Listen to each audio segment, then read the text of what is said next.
প্রতীক্ষার অবসান। মানুষ বিপদে পড়ুক কেউ চায় না, তবে বিপদ তো বলে কয়ে আসে না। উড়ে এসে জুড়ে পড়া বিপদের মধ্যে সবচেয়ে সাংঘাতিক আগুন লাগার দুর্ঘটনা। সেই দুর্ঘটনা মোকাবিলার ক্ষেত্রে উত্তর দমদমের মানুষ প্রতীক্ষা করেছিলেন বহুদিন, তবে সেই শুভক্ষণ এসেছে। বুধবার উদ্বোধন হয় বিরাটি ফায়ার স্টেশনের। এদিন শরীরে জ্বর থাকা সত্ত্বেও হাওড়া পরিষেবা প্রদান অনুষ্ঠানের মঞ্চ থেকে এই ফায়ার স্টেশন ভার্চুয়ালি উদ্বোধন করেন মুখ্যমন্ত্রী মমতা বন্দ্যোপাধ্যায়। এছাড়াও ফায়ার স্টেশনে উপস্থিত ছিলেন রাজ্যের মন্ত্রী চন্দ্রিমা ভট্টাচার্য, উত্তর দমদম পুরসভার পুর প্রধান বিধান বিশ্বাস, জেলা শাসক ও দমকল আধিকারিকরা।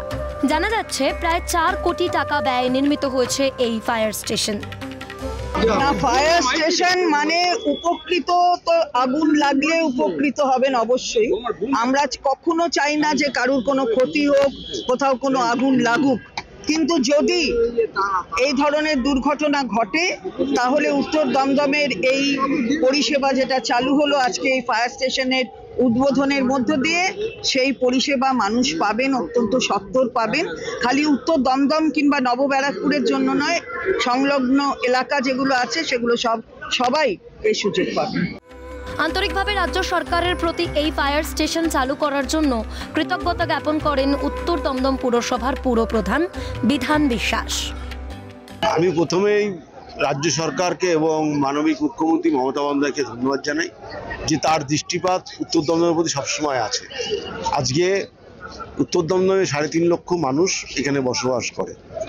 কের বিপদ হোক আমরা কখনোই চাই না, কিন্তু বিপদ হলে বাইরের থেকে ফায়ার স্টেশন আনতে হতো। আজকে নিজের ঘরে ফায়ার স্টেশন আজকে উদ্বোধন হলো। নিশ্চয়ই উত্তর দমদমের মানুষ ভীষণ খুশি এবং তারা সকলে মাননীয় মুখ্যমন্ত্রীকে ধন্য এবং কৃতজ্ঞতা জানাচ্ছে। ফায়ার স্টেশন উদ্বোধনে খুশির আমেজ গোটা উত্তর দমদমবাসীর মনেও। শান্তনু সাহার রিপোর্ট, ক্যালকাটা নিউজ।